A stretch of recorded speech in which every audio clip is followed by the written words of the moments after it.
This is the Value Investor Podcast with Tracy Reinick. All things value, all the time. Welcome back, value investors. So it's that time of the year, or I should say the quarter, when Berkshire Hathaway puts out its 13F. Now remember, the 13Fs sounds all technical, but those are the quarterly filings that hedge funds, big money managers have to do to the SEC. You have to have over 100 million under management. And then you have to file these forms. They're filed 45 days after the end of the prior quarter. So they're not real time about what the buys and the sells are that these money managers are doing, but it does give us an idea of what they did the prior quarter at least. And I know many of you like to watch Berkshire's moves like a hawk, as do I. So when this report came out, I was watching CNBC at the time, and they broke in on Berkshire's 13F filing. And I was very interested in this quarter because this quarter, the fourth quarter of 2022, that is when stocks hit a bottom in October. Many stocks were very cheap. I have been curious to see if Berkshire Hathaway did dive in on those lows because, again, there were many things that did go on sale. And also remember, Buffett is sitting on a ton of cash. And I did think, oh, he had to be buying, there when it seemed like it was pretty dark and gloomy. But we now know, because 13F is out, no, he really wasn't buying. Once again, I'm mostly disappointed with the Berkshire Hathaway moves. This is why I tell people, not to follow Berkshire's trades like they are the gospel, because there's different things going on with Berkshire now, and there's three managers of that portfolio. And every quarter, it seems pretty obvious, like who is making which trades. And I'm going to get into that in a minute. So my advice is always to do on Berkshire's 13Fs, and when we see what they're doing, is to use their trade ideas, but don't buy and sell it exactly like they're doing, because you're not getting Warren Buffett just himself making these trades. You are also getting, Todd Combs and Ted Weschler.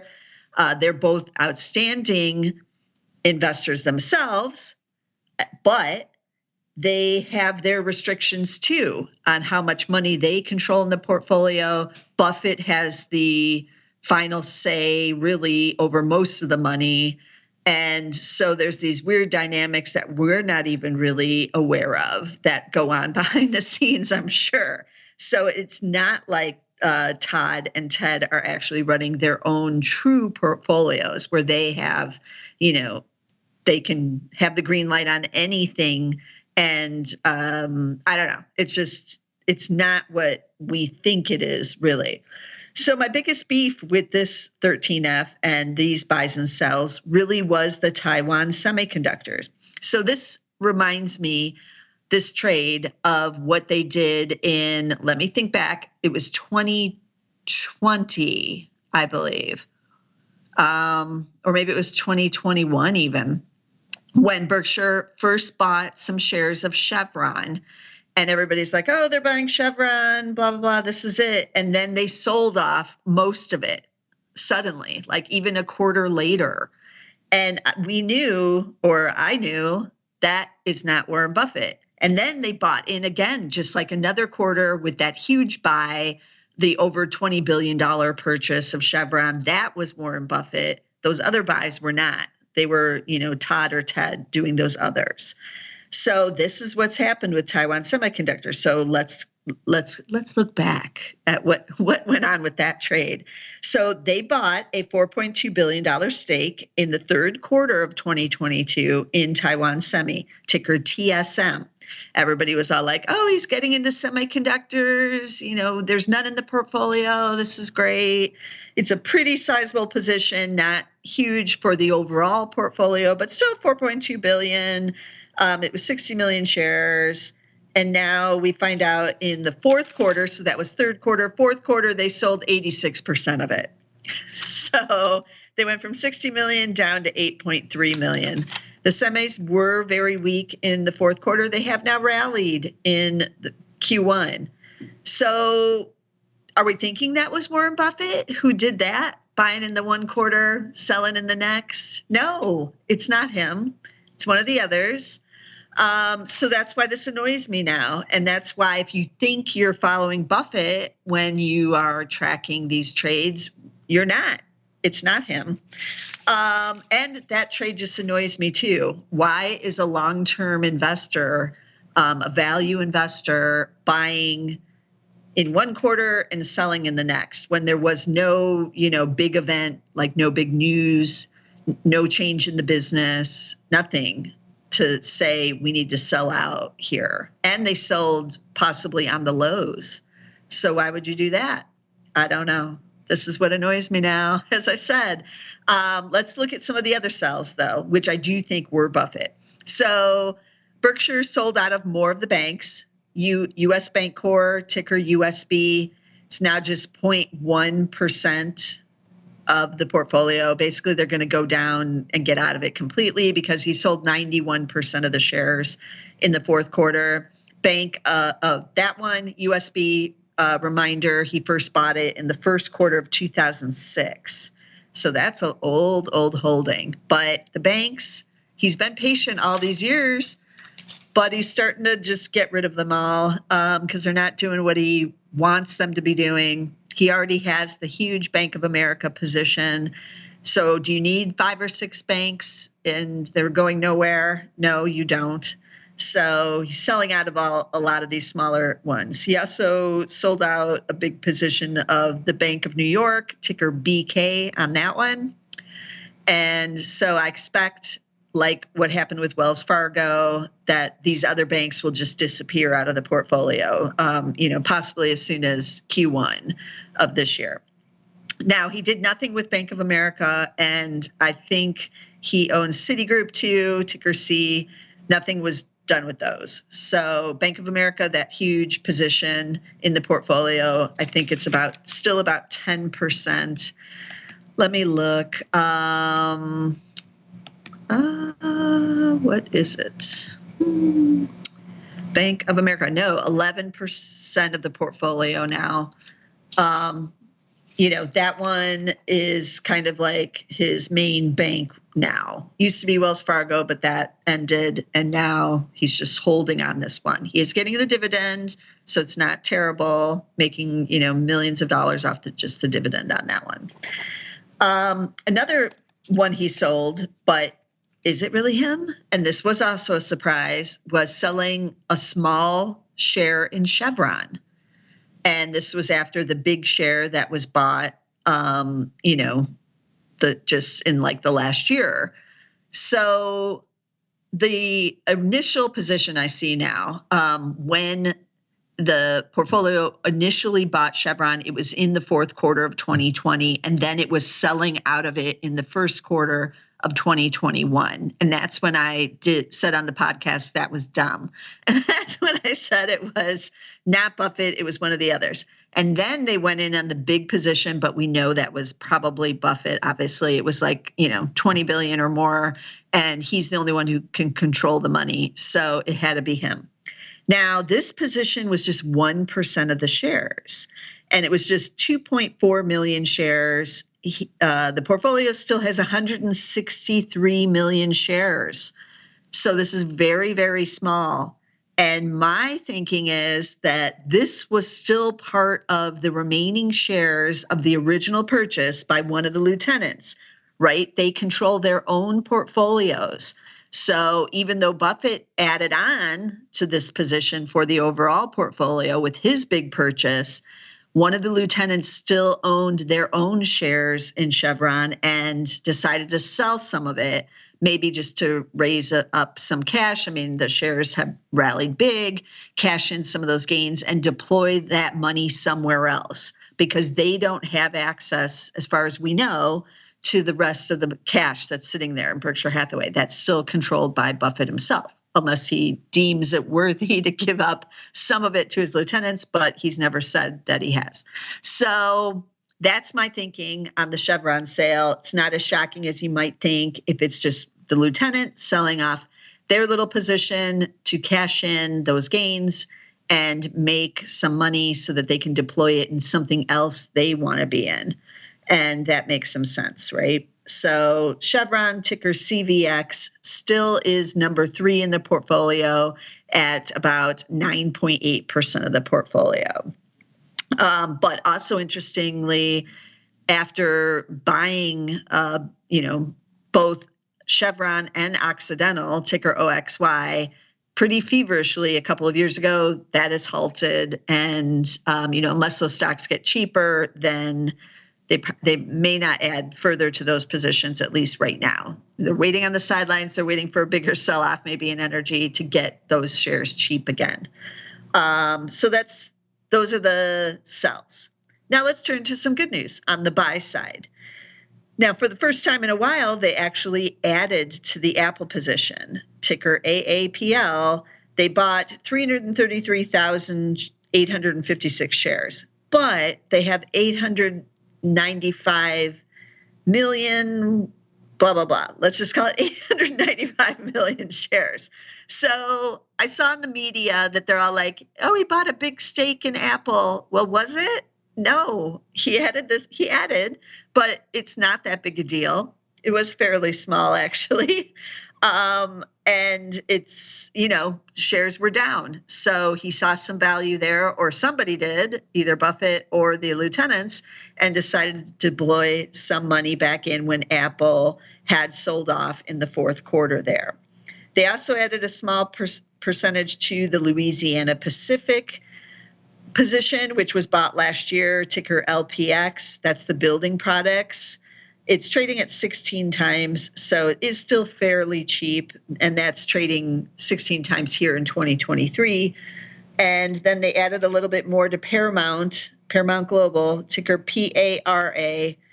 That is now trading at 19 times, but it's rallied big in 2023, like a lot of these kind of growthy names I have, and it's up 43% year to date. So it was cheaper when they added more to that position in the fourth quarter. So they did buy the dip on some of these.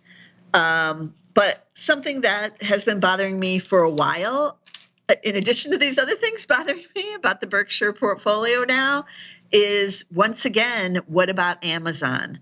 I've mentioned on various other podcasts, as we waited for this 13F to come out, that I was curious whether or not Berkshire Hathaway was going to add to the Amazon position. Now, we know it was not Buffett who bought that position, but that doesn't stop either of the lieutenants from, diverting some money over to Amazon, which was down 50% as of, the end of last year.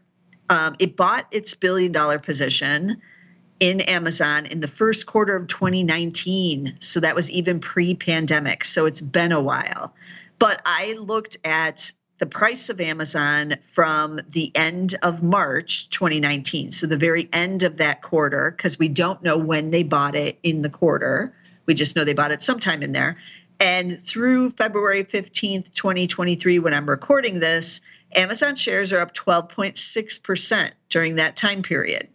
But the S&P 500 is up 45.9%. So you would have been better off in the basic index through that period, and that it does not even include the dividends in the S&P 500. So your gains would have been even much better than even 45%. And remember, Amazon does not pay a dividend, and so you're not going anywhere other than the 12.6.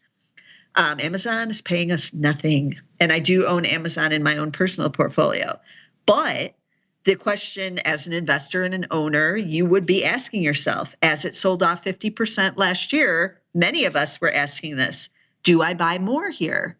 It's gone on sale, technically, right? Down 50%. Do I buy more? If I believe in the company, yeah, then that is on sale. Or if I don't believe in the company, if I'm like, no, it's terrible over there, I don't like what they're doing, then I exit it. Do I just stick around? I don't know. If I have no money on the sidelines, then yes, obviously, and I still like the company, then I'm just sticking in it. I can't add. But if I've got cash on the sidelines, why wouldn't you add there? It's not a 5% position, so they don't have like a huge position like they do in Apple, which is 5.6% ownership, and a few others like the RH position is over 10%. So they don't have the issues of like, oh, we're a 5% owner, so we have to disclose other things when we buy and sell. No, they can just do it, but they're choosing not to. So I'm not sure if I was a Berkshire shareholder, what I'm getting out of them just sitting on this Amazon position. Amazon over the last year now, even with the rally here to start 2023, is down 35% over that time period. So what is Buffett doing with the cash? His purchases that quarter were not big. This is not deploying, even a couple $1 billion really. And he has billions still sitting there.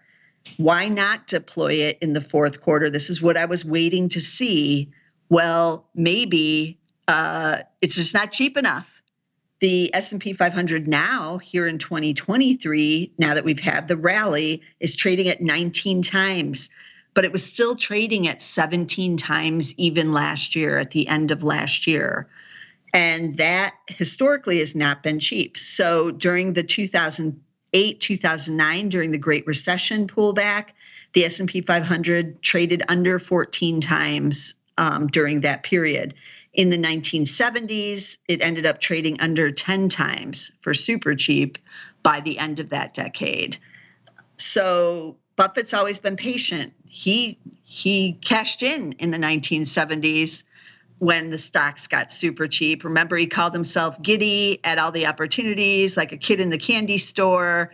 And it could be, he knows it's just simply not cheap enough. Even at those lows last October, where it looked kind of dark and we had a 50% sell-off in stocks like Amazon, it still wasn't cheap enough to like really go all in. Even on something like Apple, there were some shares added there, but he didn't even buy 1 million shares. He didn't even really deploy that cash that's sitting there.